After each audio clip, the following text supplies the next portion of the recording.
오늘 우리에게 주신 하나님의 말씀은 룻기 3장 14절에서 18절까지의 말씀입니다. 제가 가지고 있는 성경 405쪽에 있는 룻기 3장 14절에서 18절까지 말씀을 제가 봉독해 올립니다. 룻이 새벽까지 그의 발치에 누웠다가 사람이 서로 알아보기 어려울 때 일어났으니 보아스가 말하기를 여인이 타작마당에 들어온 것을 사람이 알지 못하여야 할 것이라 하였습니다. 보아스가 이르되 내 겉옷을 가져다가 그것을 펴서 잡으라 하매 그것을 펴서 잡으니 보리를 6번 되어 룻에게 지어주고 성읍으로 들어가니라. 룻이 시어머니에게 가니 그가 이르되 내 딸아 어떻게 되었느냐 하니 룻이 그 사람이 자기 행한 것을 다 알리고 이르되 그가 내게 이 보리를 6번 되어 주며 이르기를 빈손으로 내 시어머니에게 가지 말라 하더이다 하니라. 이에 시어머니가 이르되 내 딸아 이 사건이 어떻게 될지 알기까지 앉아 있으라. 그 사람이 오늘 이 일을 성취하기 전에는 쉬지 아니하리라 하니라. 아멘. 사랑하는 성도 여러분, 평안하십니까? 오늘 말씀의 시작은 14절 15절 새벽까지 보아스 발치에 누워 있다가 사람들이 알아차리지 못하게 하고 룻을 몰래 집으로 돌려보냅니다. 그냥 보내지 않고 와중에 보리를 들려보내죠. 지난주에도 살펴본 바와 같이 이타적인 동기가 축복을 부르게 되는데요. 나오미는 룻에게, 룻은 시어머니 나오미에게, 오늘 보아스는 다시 룻과 나오미에게 자기만 생각하는 것이 아니라 이타적으로 나의 희생을 감수하고서라도 타인을 위해 행동하는 것입니다. 여러분, 이게 진정 주님이 원하는 사랑의 모습이 아닐까요? 여러분 어떠십니까?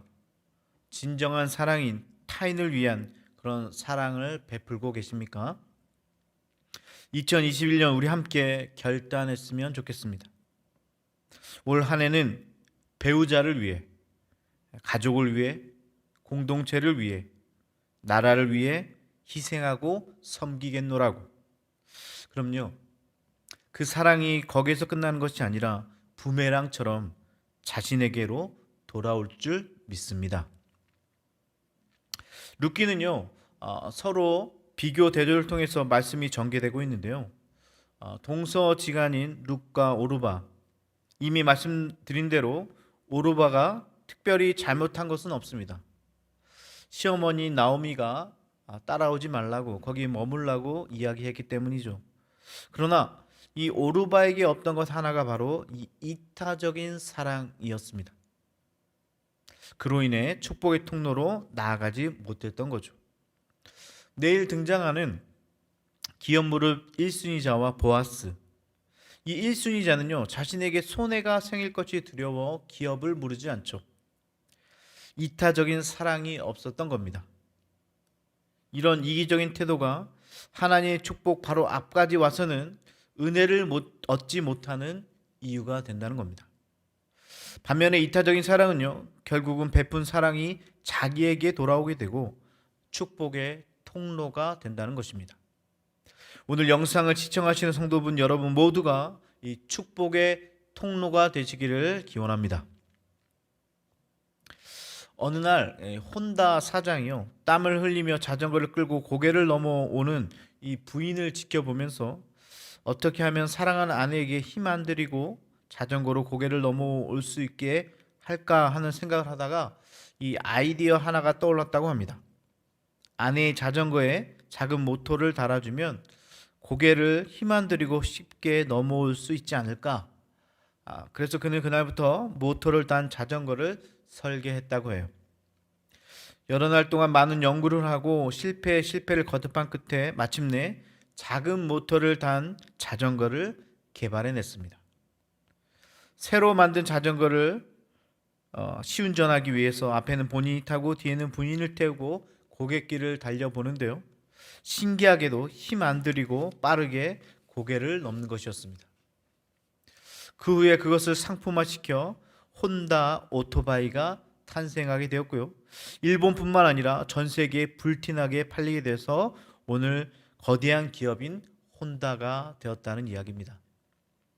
아내를 향한 이타적인 사랑이 아내의 힘을 덜어주었을 뿐만 아니라 돌고 돌아서 자신에게까지 미치게 된 거죠. 축복의 통로가 된 것입니다. 이런 예들은요, 찾으면 정말 수없이 찾을 수가 있습니다. 여러분, 어떻게 이렇게 될 수 있을까요? 여기에는요, 다 이유가 있습니다. 하나님의 인애를 우리가 헤세드라고 부르는데요, 인간의 인애가 하나님의 인애를 부르게 되기 때문이라는 겁니다. 여러분, 이게 원리입니다. 인간의 인애가 하나님의 인애를 부른다. 잠언 19장 17절에 가난한 자를 불쌍히 여기는 것은 여호와께 꾸어 드리는 것이니 그의 선행을 그에게 갚아 주시리라. 여러분, 무슨 말인지 이해가 되십니까? 주변에 여러 가지 이유로 힘들어하는 사람에게 내가 베푼 은혜와 사랑이 하나님께는 꾸어드리는, 빌려드리는 행위가 된다는 것입니다. 우리 좋으신 하나님은요, 뭘 꾸고서는요 못 사시는 분이세요. 그러니까 꼭 갚아줘야 되겠다. 그런데요, 하나님께서 갚으신다면 어떻게 갚으시겠습니까? 예를 들어 내가 하나님께 10만 원을 꾸어드렸다면 전능하신 하나님께서 고작 10만 원을 돌려주시겠습니까? 아니죠. 이자로 10배, 100배, 1000배 이상으로 돌려주시지 않겠습니까? 그러니 오늘 보아스처럼 축복의 통로가 되는 겁니다. 아하, 여기서 축복의 통로가 될 수 있는 비법이 나오는 거예요. 먼저는요, 하나님께서 꾸도록 해야 되는 거죠. 하나님을 꼭 갚아주시는 분이시기에 하나님으로 하여금 꾸도록 하는 것입니다. 그런데 한 가지 여기에 유의사항이 있습니다. 내가 베푼 사랑이 곧바로 자신에게 돌아와서는 안 된다는 거예요. 무슨 말입니까? 가난한 사람을, 어려운 사람을 불쌍히 여겨 도와주었다고 합시다. 그런데요, 당사자가 찾아와서 곧 은혜를 보답했다면 하나님께 더 이상 채무가 발생되지 않기 때문이죠. 무슨 말인지 이해가 되시죠? 그러니 사랑을 베풀고 되돌려 받을 생각을 하지 않는 게 더 좋다는 겁니다. 되돌려 받지 않아야 한다. 그런데요, 이게 결코 쉽지 않더라고요. 목회자인 저도 인간이기에 어떤 상황이 되면요, 내가 저번에 이렇게 해줬는데 이런 보상 심리가 앞서더라라는 것입니다. 미국에서는요, 이민을 오거나 유학을 오면 거기 계신 분들의 도움이 절대적인데요, 운전면허부터 아파트를 구하는 것 등 교민의 도움 없이는 정착하기가 어렵습니다. 그래서 한인교회에서 여러 가지 돕는 일들을 많이 하는데요, 주님의 사랑으로 한다고 해도 나중에는요 여러 가지 문제가 생기더라고요. 그런 이야기들 많이 듣습니다. 마치 이런 거죠. 처음에 왔을 때 내가 그렇게 도와줬는데 어떻게 네가 나한테 이럴 수가 있느냐, 뭐 이런 이야기들입니다. 저는 목회자니까 정말 순수한 마음으로 새로운 유학생들을 섬겼는데요, 집도 없는 아이들을 우리 집에 재워주고 여러 가지 정보도 주고 운전면허장까지 데려다 주고 뭐 이런 도움들이죠. 그런데 이 학생들이 돈만 받고 미국에서 살만하면요 교회에 나오지 않는 거예요. 그러면요 제가 얼마나 서운하던지요. 사실 교회 나오는 조건으로 도와주지 않았는데 말입니다. 인간이기에 자꾸만 내가 해준 것만 생각나고 아깝고 그런 겁니다. 자, 그러면요 어떤 방법이 좋을까요? 네? 뭔가 도와주고 되돌려 받지 않아야 되는데 자꾸 내가 한 것이 생각나는 우리가 인간이기에 그렇다는 거예요. 한 가지 방법이 있는데요, 되돌려 줄 수 없는 사람을 도와주는 겁니다. 어떻습니까? 그러면요 받을 생각도 하지 않을 뿐더러 물질 주고 도움 주고 사랑 베풀면 하늘에서 하나님께서 보시고 내가 나서야 되겠군, 내가 갚아줘야 하겠군 하시면서 축복해 주실 테니까 말입니다. 전요 집도 부유하지 않고 가진 것도 없었는데 어떻게 미국 생활 12년 동안 부족함 없이 보낼 수 있었을까? 내 삶을 되돌아보면서 곰곰이 생각해 보니까 다른 게 아니라 하나님께서 친히 갚아주셨던 것 같습니다. 처음에 미국 와서 전도사로 사역하는데요, 거의 중고등부 아이들이 저희 집에 살다시피 했거든요. 10명 가까운 아이들이 와서 당시 저에게 너무나 필요한 이 라면, 김치, 쌀 뭐 등등 이것을 축내고요, 하루 종일 놀다가 가곤 했습니다. 그러나 어느 날 얘네들이요, 전도사님, 오늘 라면이 좀 지겨운데요, 뭐 다른 거 없어요? 삼겹살이 먹고 싶은데요, 우리 고기 구워 먹을까요? 정말 철없죠. 얘네들이 제 속도 모르고요, 지금 쌀이 떨어져 마트에 가서 사야 하는데 그날 마지막 남은 돈까지 탈탈 털어서 이 삼겹살을 사다가 아이들과 함께 했던 기억이 있습니다. 제가요, 원래 손이 좀 큰 편입니다. 이 베풀 때 좀 크게 하고 베푸는 걸 좋아하는 편인데요, 미국 가서는 어쩔 수 없으니까요, 정말 가계부를 하루하루 쓰면서 그렇게 살고 있었던 것입니다. 정말로 그날 밤은 자려고 하는데 잠을 잘 수가 없겠더라고요. 자, 내일부터는 어떻게 살지? 먹을 것이 풍족한 이 땅 미국에서 정말 밥을 굶게 생겼구나. 한국에서도 경험하지 못한 일이 저한테 벌어진 거죠. 내일 정말 먹을 쌀이 없는 겁니다. 내일 살아갈 돈이 없는 거예요. 그런데 새벽 기도를 마치고 집에 왔는데요, 그 삼겹살 먹자던 아이의 어머니가 저를 기다리고 있더라고요. 전도사님, 이리 와보세요. 그러더니 자동차 트렁크를 여시더니요, 제가 마트에서 사라고 했던 그 라면, 김치, 쌀, 과자 등등 그런 식료품들이 가득 채워져 있더라고요. 얼핏 봤어도 정말 제가 사려고 했던 양의 수십 배가 되는 그런 양이 들어 있었던 겁니다. 거기서 끝나면요, 오늘 이야기를 꺼내지도 않았습니다. 내게 맡겨준 아이들을 최선을 다해 섬기니까요, 하나님께서 가만히 계시지 않더군요. 그때부터 기적과 같이 필요한 것들을 때마다 부어주시는데요, 제가 감당하지 못할 정도였습니다. 그렇게 12년 동안 부족함 없이 풍족하게 살았다는 겁니다. 유학생활을 말입니다.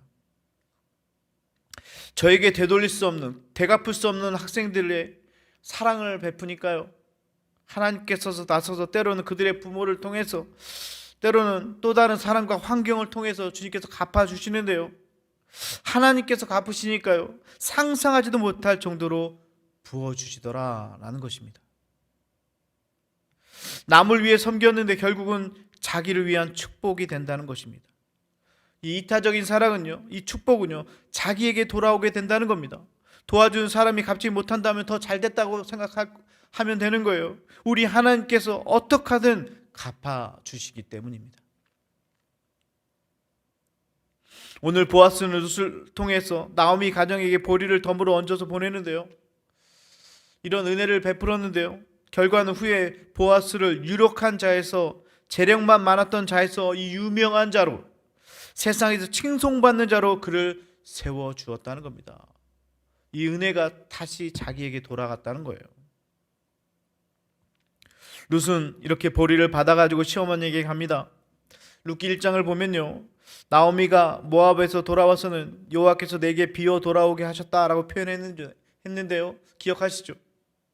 그런데 보아스는 룻을 빈손으로 보내지 않는 겁니다. 17절에 빈손으로 내 시어머니에게 가지 말라.